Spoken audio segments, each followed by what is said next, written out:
Comment savoir que quelqu'un vit du malaise juste en observant son corps? Et si les gens pouvaient voir quand vous êtes mal à l'aise, en tout cas, vous serez capable de le voir chez eux à la fin de cette vidéo. On a tous déjà vécu ça au moins une fois dans notre vie. On se sent mal à l'aise, on le sait, on le sent, on le vit et on le voit sur notre corps. On essaye de le cacher, mais plus on essaye de le faire, plus on fait des gestes, on sait qu'on est mal à l'aise et on s'imagine que les gens autour de nous vont le voir, qu'ils vont nous cramer, qu'ils vont nous cerner et ça nous angoisse encore plus. Et donc on fait encore plus de choses et on vit encore plus de malaise. D'ailleurs, dites-moi vous, comment vous vivez ces moments-là? Qu'est-ce que vous faites?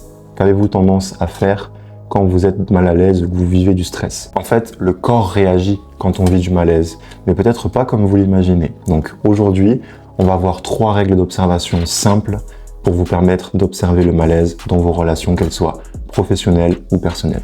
La première se situe au niveau des mains. Quand on est dans une situation de prise de parole en public, qu'on doit prendre la parole devant un groupe ou s'exprimer devant sa famille, où on a quelque chose à dire mais on a du mal et en tout cas on est stressé de le dire, on est stressé de prendre la parole, souvent on peut faire ce geste-là qu'on appelle les mains lavées. Le fait de se laver les mains comme ça nous permet de gérer notre stress tout en prenant la parole et en même temps de renvoyer l'image de quelqu'un qui n'est pas vraiment stressé.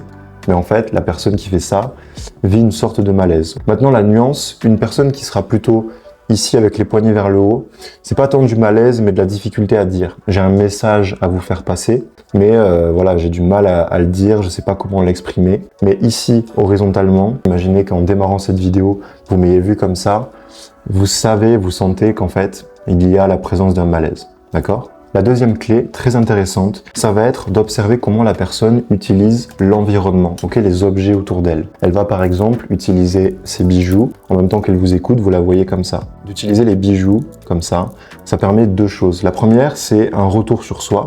Je reviens à moi, et je traficote mes bijoux, ma chaîne, ma bague, ma boucle d'oreille. Et en fait, soit c'est un retour sur soi, soit finalement, la personne essaie de se rassurer. Et faire ça, c'est un moyen de se rassurer. La personne peut aussi utiliser l'environnement, comme par exemple en bougeant régulièrement les objets. Elle peut boire beaucoup et souvent, même si elle n'a pas soif, d'accord, elle peut aussi saisir des objets, saisir sa chaise, saisir la table et s'en servir un peu comme une fixation. Je ressens du stress, je ressens du malaise, ou en tout cas de l'émotion, et le fait de m'accrocher quelque part me permet de gérer ça. Lorsqu'il se passe quelque chose en nous, comme une émotion qui monte d'un seul coup, ou du stress qui apparaît, en fait le corps va réagir pour maintenir un petit peu l'équilibre. On appelle ça l'homéostasie.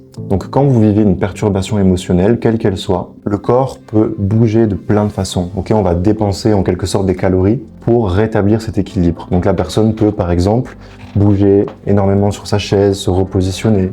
Elle peut saisir des objets, elle peut faire plein de choses avec son corps et elle peut aussi se gratter le visage, se gratter le corps. Tout ça dans le but finalement de maintenir l'équilibre. Ce qui n'est pas le cas d'une personne qui est complètement détendue. Dans ce cas-là où elle sera détendue, elle bougera pas forcément. Mais quelqu'un qui est stressé, qui est habité par un malaise, elle va pouvoir souvent se repositionner, bouger, se laver les mains, utiliser les objets et même se gratter le visage et le corps. Dans une expérience scientifique, on place 2 groupes de singes dans 2 situations différentes.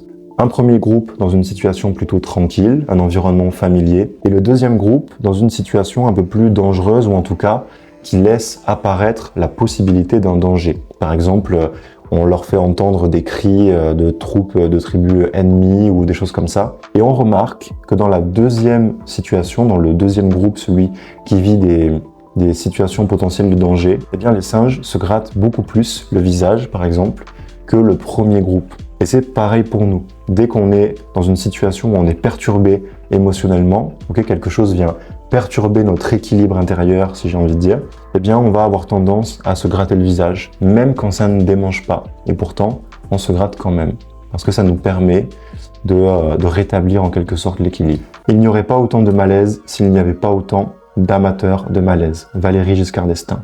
Donc riche de cette capacité d'observation, soyons créateurs de confiance, soyons créateurs d'inclusion, toujours curieux de l'autre et désireux finalement de lui laisser cette place dont il aura besoin et qu'il pourra prendre pour se sentir en confiance avec nous.